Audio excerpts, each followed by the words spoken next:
Hi friends, ఈరోజు నేను చెప్పబోయేది మేడారం జాతర తాజా అభివృద్ధి పనుల గురించి. మన తెలంగాణ రాష్ట్రంలో కాంగ్రెస్ ప్రభుత్వం వచ్చాక ముఖ్యమంత్రి అయిన రేవంత్ రెడ్డి మరియు వారి మంత్రివర్యులతో కలిసి 250 కోట్లు పెట్టి ఈ అభివృద్ధిని స్టార్ట్ చేశారు. మేడారానికి చేరుకొని ఆ డెవలప్మెంట్ ఎంతో చూద్దాం. ఇక్కడైతే కన్నెపల్లి మరియు ఊరట్టం పోయే దారిలో మేడారం పోయే దారిలో ఒక ఆర్చ్ మళ్ళీ కడుతున్నారు. ఇక్కడ పెట్రోల్ బంక్ కూడా కట్టారు. ఇంతకుముందు ఎప్పుడు ఇక్కడ లేదు. ఇక్కడ బంకులు ఉండడం చాలా అవసరం. ఆర్చ్ కాడికి అయితే వచ్చాము. ఇప్పుడు జంపన్న వాగు దగ్గరికి వెళ్తున్నాం. చూడండి, దాకా జంపన్న వాగు వస్తుంది. ఆ జంపన్న వాగు వచ్చిన తర్వాతకి జంపన్న వాగుకి అయితే వచ్చాం. ట్యాప్స్ అన్ని పెట్టిళ్ళు. మనం ఇప్పుడు వెళ్ళే కుడి దిక్కు ఇది. ఇక్కడ వాటర్ ఫెసిలిటీస్ అన్ని ట్యాప్స్ పెట్టిళ్ళు. అందులో వాటర్ లేవు కానీ ఆ వాటర్ అన్నిటి మనం డ్రెస్ మార్చుకోవడానికి రూమ్స్, మళ్ళీ అటుకెళ్ళి వాష్రూమ్స్ కూడా ఉన్నాయి. ఇబ్బంది ఏం లేదు. ఇది ఎడమ దిక్కు. ఎడమ దిక్కు మనకు అక్కడ నాగులమ్మ కనబడుతుంది. అగో నాగులమ్మ టెంపుల్ అది. ఇటు కొంచెం మంది తక్కువనే ఉన్నారు. ఇటు కూడా బాగానే జనాలు వస్తుండ్రు. ఇది బుధవారం కాబట్టి ఎప్పుడైనా మన బుధవారం బాగా జనాలు ఉంటారు. జంపన్న వాగుల్లో స్నానం చేసి దేవతలకు మొక్కులు చెల్లిస్తారు. మొక్కులు చెల్లించి ఇక్కడి నుంచి వెళ్ళి మనకు అక్కడి గద్దెల వరకు 1 కిలోమీటర్ ఉంటుంది. ఈ వాతావరణం బెల్లం బంగారం కొనుక్కొని ఇక్కడి నుంచి వెళ్ళి గద్దెల వరకు నడుచుకుంటూ పోతారు. నడుచుకుంటూ పోయి మొక్కులు చెల్లిస్తారు. ఇప్పుడు వెళ్దాం. వేడి నీళ్ళు అవైలబుల్గా ఉన్నాయి. ఇక్కడ వాగు ముందు పిల్లలు ఆడుకోవడానికి ఇగో ఇటువంటి స్పాంజులు అయితే ఉన్నాయి. ఇప్పుడు మనం గుడి ముందుకు వెళ్తుంటే షాప్స్ అన్నీ స్టార్ట్ అయ్యాయి. బొమ్మల షాపులు, కుంకుమల షాపులు, ఫోటో షాపులు, అన్ని గాజుల షాపులు, రెస్టారెంట్స్, చికెన్. ఇప్పుడు గంజులు కూడా మీరు వస్తే గంజులు కిరాయికి ఇస్తారు. వాటర్ ప్రతి ఒక్కటి ఇక్కడ దొరుకుతుంది. కానీ ప్రైజెస్ కొంచెం ఎక్కువ ఉంటాయి. ఇక్కడ డబల్ రోడ్ వేసిళ్ళు.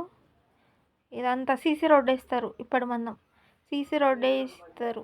ప్రతి 2 ఇయర్స్కి ఒకసారి జరుగుతుంది కాబట్టి మళ్ళీ ఇక్కడ ఫ్లడ్స్ వచ్చి వరదలో కొట్టుకుపోతుంది. చూడండి, ఇక్కడ రోడ్డు పనులు టకటక జరుగుతున్నాయి.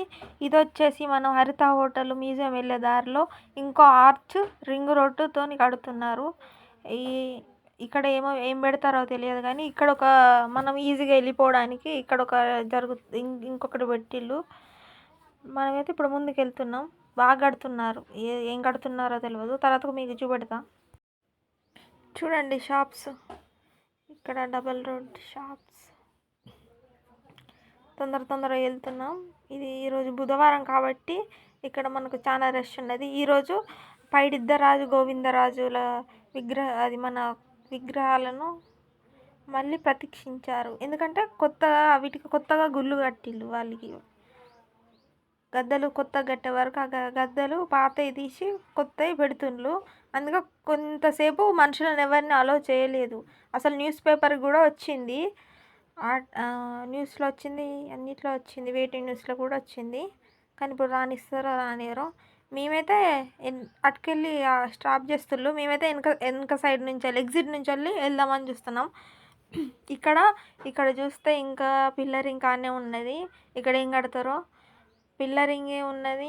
ఇప్పుడు ఇవి జనవరి 26 వరకు అయితే అయిపోవాలి. మనకు 28కి జాతర కాబట్టి ఆ 3 రోజుల బట్టి ఇక్కడ అన్ని కూల్చేసిళ్ళు. అసలు వాళ్ళని చూస్తే వాళ్ళు ఎంత కష్టపడతారో అంత స్ట్రిక్ట్ ఆర్డర్స్ వచ్చినాయి తొందరగా కంప్లీట్ చేయాలని. అందుకే అంత తొందర చేస్తారు. అసలు నేను ఆ పైడిద్దరాజు గోవిందరాజు కూడా అయితాయో కావో అనుకున్నా, కానీ అవుతున్నాయి.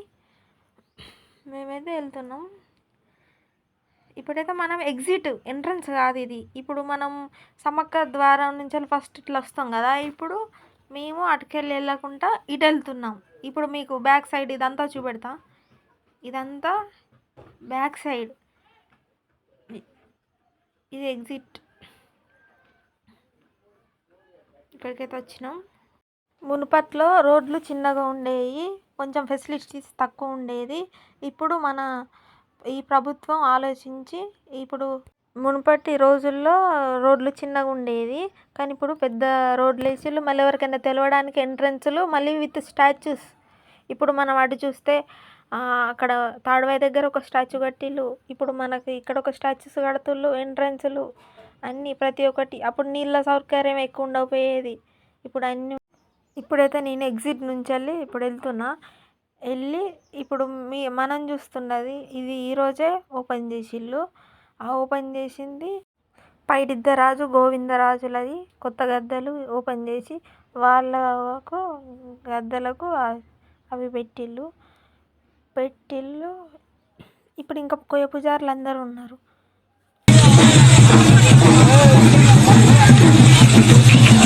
అది పొద్దుగాలనే సూర్యుడు పడకముందే ఆ ప్రోగ్రాం చేసిళ్ళు. ఆ గద్దెల మీదకి దేవుళ్ళని తెచ్చిళ్ళు. లాస్ట్ గోవిందరాజు, తర్వాతకు పైడిద్దరాజు, తర్వాతకు సారక్క, తర్వాతకు ముందులో సమ్మక్క ఉన్నది. ఇప్పుడు ఆ సమ్మక్క ఆర్చి కూడా చూపెడతా. ఇవైతే కోయ సంస్కృతిని తెలిపేలాగా చిహ్నాలు. ఇక్కడ కోయ సంస్కృతిని తెలిపేటట్టు గుర్రం బొమ్మలు మరియు అవి జంతువులు, వివిధ రకాలమైన స్తంభాలు. ఇవి ఎగ్జిట్కి ఇవన్నీ స్తంభాలే. ఇవి చూడండి ఎంత మంచిగా కట్టిల్లో. ఇవన్నీ స్తంభాలు. ఈరోజే ఇది ఓపెన్ చేసిళ్ళు. అక్కడికైతే నేను వెళ్తా పక్కన. ఇక్కడ నుంచి వెళ్ళి స్టార్ట్ మన సంస్కృతి సాంప్రదాయాలన్నీ ఇందులో ఆ స్తంభం ద్వారా ఈ కోయ గొట్టు ద్వారా అన్నీ ఇప్పుడు ఒక్కొక్క స్తంభానికి ఒక్కొక్క గుర్తు. ఇవన్నీ మనం ఆంధ్రప్రదేశ్ నుంచి వెళ్ళి రాయచోరు నుంచి వెళ్ళి ఇవన్నీ 600 కిలోమీటర్ నుంచి వెళ్ళి వచ్చినాయి మనకు. ఆంధ్ర నుంచి వెళ్ళి ఇవి తయారు చేసి గవర్నమెంట్ ఆఫ్ ఇది. ఇప్పుడైతే నేను గోవిందరాజుల విగ్రహం దగ్గరికి వెళ్తున్నా. ఇది ఈరోజు ఓపెన్ చేసిళ్ళు. బాగున్నది ఇదంతా. లోపలికి వెళ్ళిన కొంచెం దేవునికి మొక్కుకొని బయటికి వచ్చిన. చూడండి ఎంత మంచిగా ఉన్నాయి అవన్నీ కవరింగ్స్. సీతక్క కూడా వచ్చింది పొద్దుగాల. ఇక్కడ నుంచి వెళ్ళి మొదలయ్యి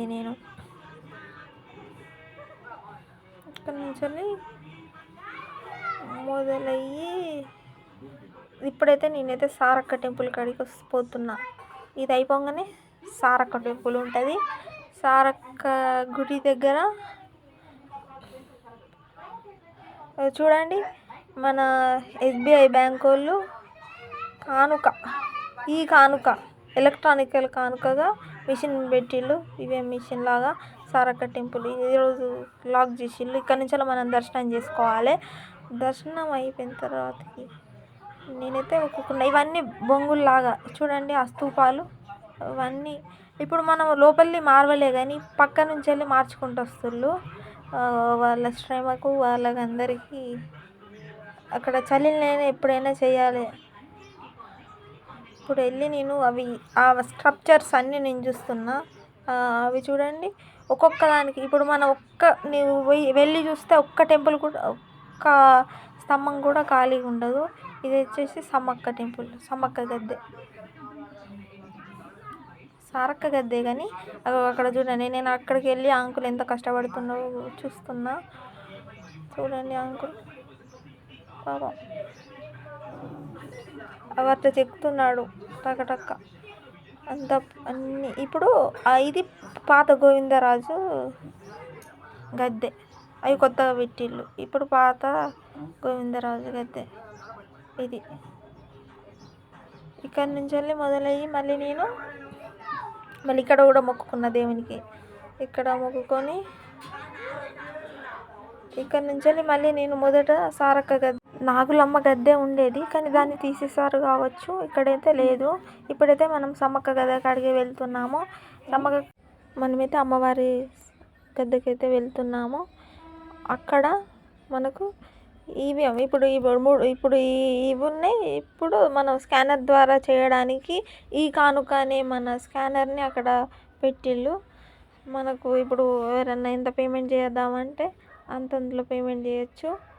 నేనైతే ఇక్కడ నుంచి వెళ్ళి దేవి దగ్గరికి వెళ్ళిన మన అమ్మవారి దగ్గరికి వెళ్ళి మొక్కుకున్నాను. నేను ఇక్కడ బంగారం అడుగుతున్నాను కానీ ఆ పాప ఒక్కతే చాలా ఇబ్బంది పడుతుంది. పాప ఒక్కతే అంతమందికి తెచ్చేయాలంటే ఇస్తలేదు. అంటే ఆమెకు టైం సరిపోతలేదు. చూడండి ఆ పాప. చూడండి అమ్మవారు సమ్మక్క అమ్మవారు గుడి, అదే దేవస్థానం. కోట్ల మంది భక్తులు ఆశ కాండవుల్ని అతిపెద్ద జాతరైన అమ్మవారు ద పవర్ఫుల్ సమ్మక్క సారలమ్మ. ఎంతమంది దేవుని దర్శనాని కోసం. నేనైతే 10 రూపాయలు కానుక వేసి దేవునికి మొక్కుకొని వచ్చేసాను. కాంపౌండ్లు చూద్దాం. ఈ కాంపౌండ్లకు మొత్తం ఒక బొంగులాగా అవన్నీ ఉన్నాయి. ఇవన్నీ సమ్మక్క చరిత్ర అదంతా దాని మీద ఉంటున్నాయి. ఇవన్నీ నేను ఒక వీడియో ద్వారా చూపెడతా. ఇవన్నీ కాంపౌండ్. ఇప్పుడు ఈ టెంపుల్ కాంపౌండ్ అంతా ఇట్లనే ఉంటుంది, రాతి కట్టడాల్లో. కాంపౌండ్లకు ఇట్లా చెక్కి ఉన్నాయి, అన్నీ బాగున్నాయి. ఇవే కాంపౌండ్కి అంతా ఇట్లనే రిపీట్ అవుతుంది మన గుడి. ఇదే సమ్మక్క అమ్మవారి స్తూపం. ఇక్కడ నుంచెల్లే మనం గుడిలోకి ఎంటర్ అవుతాం. కంటైనర్ నుంచి రాళ్ళను దింపుతున్నారు.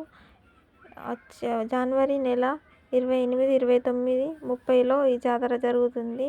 అధికారపు లాంఛనాల మీదుగా సమ్మక్కను చిలకలగుట్ట నుంచి తీసుకొస్తారు. అవన్నీ నేను పోస్ట్ చేస్తాను. నా ఛానల్ని సబ్స్క్రైబ్ చేయండి, లైక్ చేయండి.